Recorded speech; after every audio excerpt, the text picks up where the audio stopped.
Madam ఇప్పటికే జగన్మోహన్ రెడ్డి గారు bail రద్దు చేయాలని చెప్పి టీడీపీ కొంతమంది కోర్టుకు అప్పీల్ చేస్తా ఉంటున్నారు, బుద్ధయంకర్ లాంటి వాళ్ళు. అలాగే ఏం స్పందిస్తారు దానికి? సార్ ఇప్పుడు జగన్మోహన్ రెడ్డి గారు కోర్టుకి వెళ్ళిపోయి మీరు వాళ్ళు ఏదో బెయిల్స్ ఏదో ఏదేంటి బెయిల్ రద్దు చేద్దాము అని చెప్పిస్తే అదేం నష్టం లేదులే కానీ సార్, నిజ నిజాలు ప్రూఫ్లు ఉంటే జగన్మోహన్ రెడ్డి గారు ఆయన నిజంగానే చెప్పాలంటే ఆయన మీద ఏం లేవు కాబట్టి ఇన్ని సంవత్సరాలు ఆయన మీద మీరేసిన మచ్చలు, తండ్రి చనిపోయిన తర్వాత ఎప్పుడూ లేని విధంగా రాజశేఖర్ రెడ్డి గారు చనిపోయిన వెంటనే దబ్బమని ఆయన మీద అన్ని కేసులు ఎందుకు వచ్చాయి, 16 నెలలు ఆయన ఎందుకు జైల్లో ఉంచారు?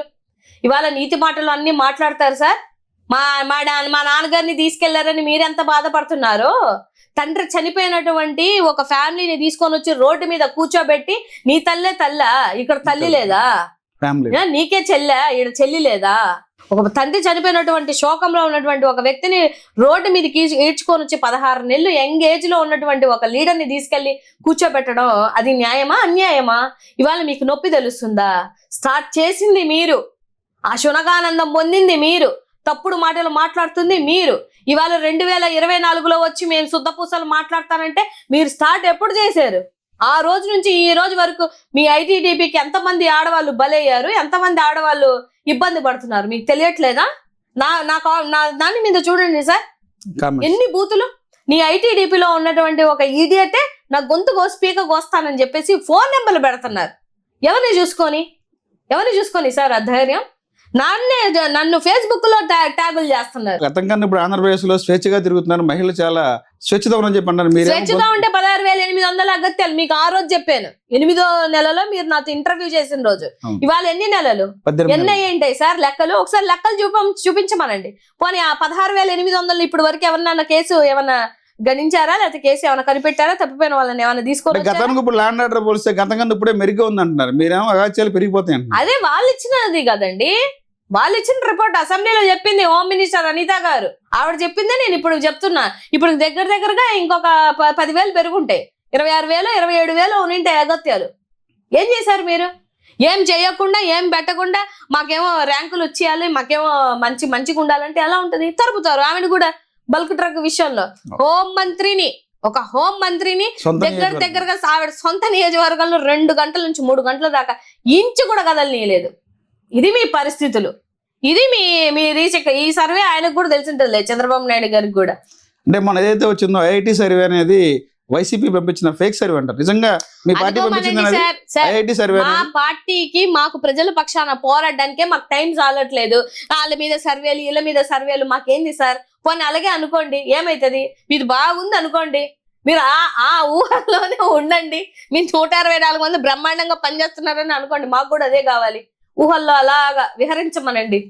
మేడం మీరు ఉత్తరాంధ్రవాసిగా ఉన్నారు, ఉత్తరాంధ్రవాసి మీరు. అదే ఉత్తరాంధ్ర ఏరియాలో, వైజాగ్ ఏరియాలో ఇండస్ట్రియల్కి ఎకరానికి 99 పైసలకి భూములు ఇస్తున్నారు.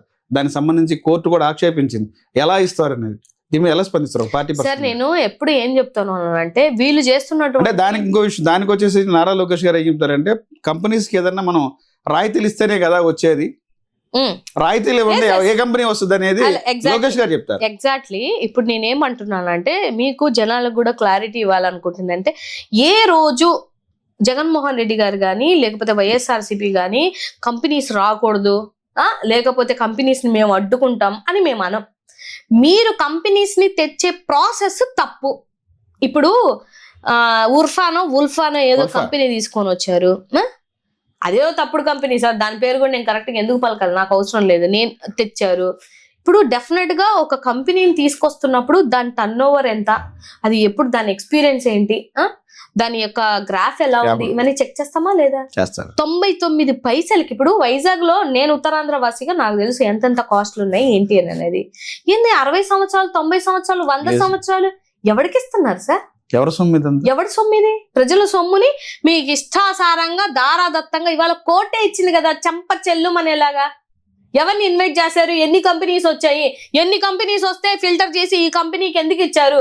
మీ సొంత కంపెనీ అనేది ఎవరికి కోర్టుకి తెలియదేంటి సార్? తెలుస్తుంది కదా, 99 పైసలకి ఇవ్వడం ఏంది సార్?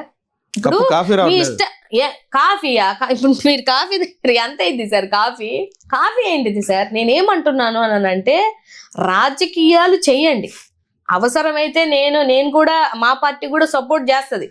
సపోర్ట్ చేయకుండా ఏం ఉండం.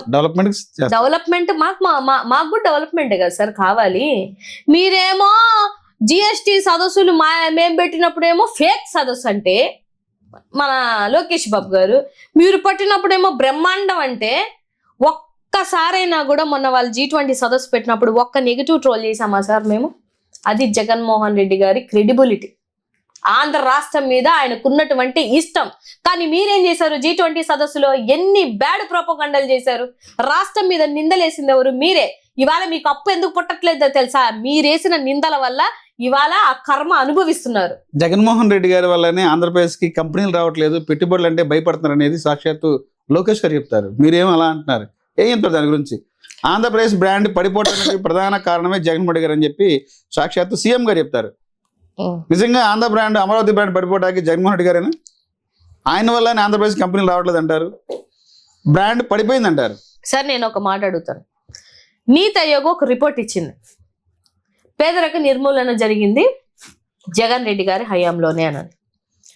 సెంట్రల్ కూడా నిర్మలా సీతారామన్ గారు ఏం చెప్పారు అని అంటే, ఆంధ్ర రాష్ట్రం ఫైనాన్షియల్ డిసిప్లిన్ లోనే అప్పులు చేస్తుంది తప్ప ఆ లైన్ దాటి అప్పు చేయలేదు అని చెప్పింది. ఎవరు చెప్పారు? కేంద్ర ఆర్థిక శాఖ మంత్రి. తర్వాత పార్లమెంట్ లో కూడా ఎన్ని కంపెనీలు తీసుకొచ్చారు అని అంటే 15,000 చిల్లర కంపెనీలు తీసుకొని వచ్చారు అని కేంద్ర మంత్రులు చెప్పారు. తర్వాత జిఎస్టి పెరిగిందా లేదా, జీడిపి పెరిగిందా లేదా, మన గ్రాఫ్ పెరిగిందా లేదా అని ఆంధ్ర రాష్ట్రం యొక్క క్రైమ్ రిపోర్ట్స్ కానీ ఎవ్రీథింగ్ ఏదైనా కూడా నేషనల్ రిపోర్ట్స్ ఇచ్చినవన్నీ చెక్ చేసుకుంటే 2019 నుంచి 24 వరకు మీరన్నటువంటి జగన్మోహన్ రెడ్డి గారి బ్రాండ్ పెరిగిందా తగ్గిందా? ప్రకారం చెప్పండి. ఆయన వల్ల ఆంధ్రప్రదేశ్ బ్రాండ్ పడిపోయింది అనేది చంద్రబాబు గారు చెప్తారు. ప్రకారం చెప్పండి సార్. నోటి మాటలతో నేను 100 చెప్తాను సార్. ఈ 18 నెలల కాలంలో భ్రష్టు పట్టించారు అని. వితౌట్ రిపోర్ట్స్ నేను మాట్లాడను. On paper, with reports on paper. ఇప్పటికిప్పుడైనా నా ఫోన్ లో చూపించమంటే 100 చూపిస్తాను నేను, మీరు నాకు ఆ టైం ఇస్తే. సో నేను ఏమంటున్నానంటే విత్ రిపోర్ట్స్ తో చూపించండి. చూపించకుండా గాలి మాటలు, నోటి మాటలు మాట్లాడొద్దు. మొన్న మాట్లాడినట్టు 14 లక్షల కోట్లు అప్పంటారు, అదే అసెంబ్లీలో ఇప్పుడు వచ్చేసి 5.5 లక్షల కోట్లు అప్పంటుంటారు. ఏం సార్ ఇలా ఎందుకు సార్? చంద్రబాబు నాయుడు గారు 14 లక్షల కోట్లు అన్నారు, ఇప్పుడేమో 5.5 లక్షల కోట్లు అప్పు అంటున్నారు. దానికి ముందు మీరే 2.5 లక్షల కోట్లు అప్పు చేశారు కదా అంటే ఏమంటున్నాడు? నేను కూడా అన్ని ఛానల్స్ లో చూసి నిజమేమో, 40 years ఎక్స్పీరియన్స్, ఒక సీనియర్ వ్యక్తి, 15 సంవత్సరాలు మీరు సీఎం గా చేసినటువంటి వ్యక్తి, గాలి మాటలు, ఛానల్ మాటలు, లేకపోతే మీ ఐటీడీపీ మాటలు వినేసి నిందేసేస్తారా సార్ రాష్ట్రం మీద? మీరేస్తుంది నింద జగన్మోహన్ రెడ్డి గారి మీద కాదు, ఆంధ్ర రాష్ట్రం మీద మీరు వేశారు నింద. శ్రీలంక అయిపోతుంది అన్నది జగన్మోహన్ రెడ్డి గారి మీద కాదు, ఆంధ్ర రాష్ట్రం మీద వేశారు నింద. డెవలప్మెంటే లేదు, అప్పుల పాలైపోతుందని చెప్పింది జగన్మోహన్ రెడ్డి గారి మీద కాదు, ఆంధ్ర రాష్ట్రం మీద, ఆంధ్ర రాష్ట్ర యువత మీద మీరు దెబ్బ కొట్టారు. ఇవాళ వచ్చి నీతి మాటలు చెప్పి శుద్ధపూసల మాటలు చెప్తా అంటే ఎవరు వింటారు సార్? ఎవరు వింటారు? సో జగన్మోహన్ రెడ్డి గారు బ్రాండ్ ఏంటనేది సెంట్రల్ కి కూడా తెలుసు, ప్రజలకి తెలుసు, రికార్డింగ్స్ కి తెలుసు, రికార్డ్స్ కి తెలుసు, అన్నిటికీ తెలుసు. సెంట్రల్ ఇచ్చినటువంటి ప్రతి ఒక్క ఇన్ఫర్మేషన్ మా దగ్గర ఉంది. ఆయన చెప్పిన లెక్కల ప్రకారం మీరు చెప్పండి, మీరేం చేశారో చెప్పండి. ఇప్పటి వరకు మీరు ఎలక్షన్ కి ముందు కూడా మేము ఇది చేసామని చెప్పుకోలేకపోయారే. ఎంతకాడికి జగన్మోహన్ రెడ్డి గారు ఇది చేయలేకపోయాడు, అది చేయలేకపోయాడు. ఆఖరికి మీ కర్మ ఏంటంటే జగన్మోహన్ రెడ్డి గారు ఇచ్చిన